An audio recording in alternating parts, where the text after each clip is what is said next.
అది చూసుకోండి కరెక్ట్గా అతనికే రెడీ.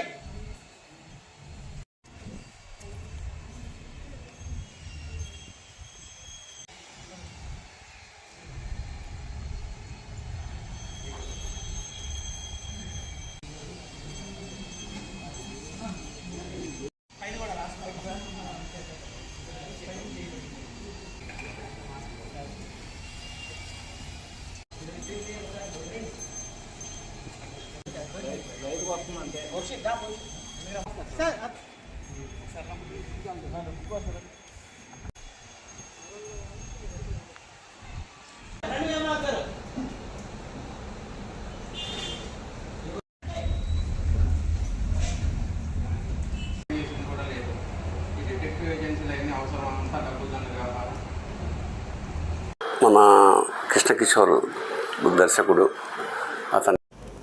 అందరికీ నమస్కారం.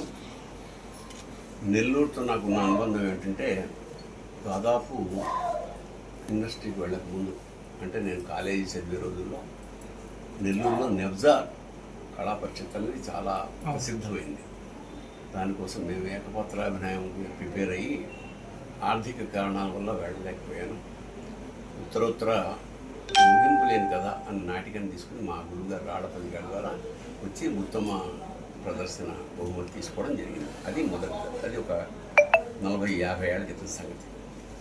ఆ తర్వాత నెల్లూరులో నాకు కొంతమంది, అమరావతి కృష్ణారెడ్డి గారు, నందు, హరివిల్లు అనే ఒక సంస్థ, సాంస్కృతిక ఆర్గనైజేషన్, ఇలా తరచూ వస్తుండేవాడిని. ఇప్పుడు మన కృష్ణకిషోర్ దర్శకుడు, అతని దర్శకత్వంలో అసుర సంహారం అనే సినిమా నెల్లూరులో ప్లాన్ చేయడం జరిగింది. చాలా తక్కువ సినిమాలు షూటింగ్స్ జరుగుతుంటాయి నెల్లూరులో. అక్కడ అలాగే 2 రోజులు ఇక్కడ జరిగిన తర్వాత మేము నిర్మాత గారి ఊరికి వెళ్ళి, ఆత్మకూరు పక్కన, ఏ ఊరు సార్, రేవూరులో షూటింగ్. నిర్మాత గారి జనార్దన్ రెడ్డి గారు, ఆయన బిల్డరు. సో ఆయన ఇంట్లో నిన్న నుంచి మకాం. సో ఇవాళ ఈ సంఘం పరమేశ్వర స్వామిని దర్శించుకోవడం జరిగింది. దీని ప్రాశస్త్యం గురించి ఇక్కడ ఉన్న లోకల్ పెద్దవాళ్ళందరూ చెప్పడం ఏంటంటే, పరశురాముడు తన తల్లిని వధించిన తర్వాత ఆ పాప ప్రక్షాళనార్థం దాదాపు శివలింగాలు పాప పరిహారార్థం స్థాపించుకుంటూ వెళ్ళే క్రమంలో ఇది 101వ లింగం. ఇక్కడ బ్రహ్మసూత్రంతో ఉన్న లింగం ఇది. బ్రహ్మసూత్రం అంటే ఇలా నిలువుగా గీతలు ఉండి ఇలా ఉంటాయన్నమాట. అది జనరల్గా శివాలయాల్లో అలా ఉండడం చాలా అరుదు. ఋషులు లాంటి సిద్ధ పురుషులు మాత్రమే స్థాపించిన వాటిలో అలా ఉంటుందని మన పెద్దవాళ్ళందరూ చెప్తుంటారు. సో ఇవాళ షూటింగ్ నిమిత్తమై అక్కడికి రావడం, స్వామిని దర్శించుకోవడం, అమ్మవారిని, కామాక్షి అమ్మవారిని. సో ఇది అనుకోని వరంగా, సో దానికి నేను నా నిర్మాతకి, మా దర్శకుడికి, ఎందుకంటే ఫస్ట్ షాట్ నా ఇంట్రొడక్షన్ ఆ శివాలయంలోనే జరిగింది. సో ఇక్కడి మీడియా మిత్రులకి, మిగతా వాళ్ళందరికీ నమస్కారం చెప్పుకుంటూ సెలవు తీసుకుంటాను. శుభం భూయాత్. ఎస్పీ బాలసుబ్రహ్మణ్యం గారితో మీ అనుబంధం?